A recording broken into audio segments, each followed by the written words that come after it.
I worked with him for 10 years.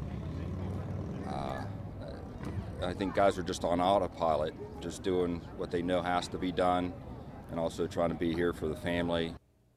The Greenville West Salem Police Department mourning the loss of one of their own, Jeremiah Christner and his son. 41-year-old Christner and his 17-year-old son, Jeremiah Jr., were killed in a car accident earlier this week. Thanks for joining us tonight. I'm Matt Horn. Tonight's top story takes us to Mercer County, where people from across the valley lit candles in honor of the father and son. It was an emotional evening for everyone at the vigil. Officer Christner's wife, Sherry, and son Nathan talked to the crowd about their loved ones. Sherry played a recording of Jeremiah singing a song in church. And along with family, a fellow officer talked about his colleague of 10 years. He was so overcome by emotions, 2 officers had to come up and help him. The Christners owned a daycare in town, and an employee described how caring the husband and wife have been to her. He was a good officer. He's always going out there. He's never afraid to do the job.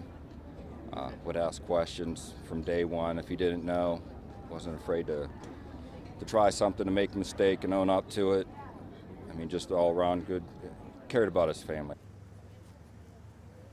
And also that employee had said that it was more of a family atmosphere opposed to an employer relationship, and had also said that they were like a brother and sister to the family and also to the employees. Now, Officer Christner was also a DARE officer. He worked in the schools with kids. He leaves behind a wife and 6 other children.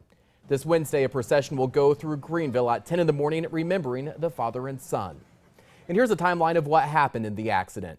Wednesday morning, Christner lost control of the SUV he was driving. It went across the center line on Greenville Road and hit a truck.